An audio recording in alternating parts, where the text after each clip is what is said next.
বাংলাদেশের দ্বিতীয় বিছানাকান্দি কোথায় এবং সেখানে আমরা কিভাবে গেলাম, আদৌ কি সেটি দেখতে বিছানাকান্দির মতো কিনা, সেই সব কিছু নিয়ে থাকছে আমার আজকের এই blog. So don't forget to hit the like button and subscribe to my channel. I hope you'll like my videos.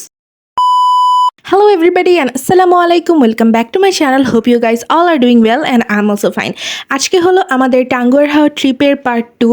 আমরা আজকে গিয়েছিলাম বাংলাদেশের দ্বিতীয় বিছানাকান্দিতে। Here you can see 3 YouTubers যারা আমরা চেষ্টা করছি নতুন নতুন ব্লগ করার। প্রায় বিকাল 5:30টার দিকে আমরা পৌঁছে গিয়েছিলাম আমাদের ডেস্টিনেশনে। এখন আমরা অ্যাকচুয়ালি ভিউগুলো দেখছি, পাশে সবগুলো হচ্ছে ইন্ডিয়ার পাহাড়। এনিওয়ে আমরা নেমে গেলাম আমাদের বোট থেকে। টাঙ্গুয়ার হাওরের আশেপাশে আপনি যতগুলো পাহাড় দেখবেন তার বেশিরভাগই কিন্তু ইন্ডিয়ার মেঘালয়ের পাহাড়। বেসিক্যালি এই জায়গাটাকে বলা হয় নীলাদ্রি লেক। এইখানেই সবগুলো বোট কিন্তু নোঙর করা থাকে। পাহাড়গুলোর পিছনেই কিন্তু নীলাদ্রি লেক, যেটার ব্লগ আমি খুব সুন আপলোড দিব। সো ওইটাও আপনারা আশা করি দেখবেন।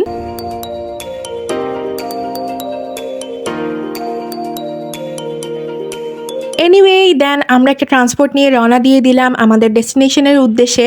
অ্যান্ড এই জায়গাগুলো দেখতে আমার কাছে পুরোই আইসল্যান্ডের মতো লাগছে, আই ডোন্ট নো ওয়াই। দেখতে আমরা পৌঁছে গেলাম আমাদের ডেস্টিনেশনে অ্যান্ড ইট ওয়াজ লাকমাছড়া। এটাকেই বলা হয় বেসিক্যালি যে বাংলাদেশের দ্বিতীয় বিছানাকান্দি। এই নামটি কেন দেয়া হয়েছে সেটা আপনারা ভিডিওটা দেখলেই বুঝতে পারবেন।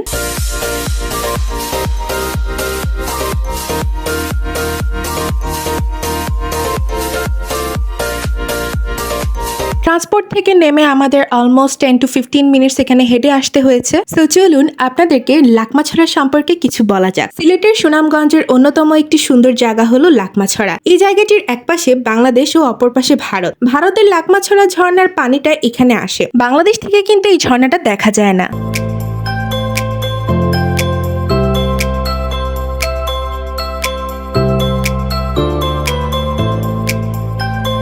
দেখতে দেখতে আমরা চলে এলাম বাংলাদেশের দ্বিতীয় বিছানাকান্দি, যেটি লাকমাছড়া নামে পরিচিত। এটি কিন্তু প্রায় বিছানাকান্দির মতোই দেখতে, তবে কম্পারেটিভলি অবশ্যই বিছানাকান্দি বেশি সুন্দর। লাকমাছড়ার আশেপাশের সব জায়গাগুলোই কিন্তু ইন্ডিয়ার। এখানে কিন্তু বাংলাদেশ ইন্ডিয়ার একটি সাইনবোর্ডও রয়েছে।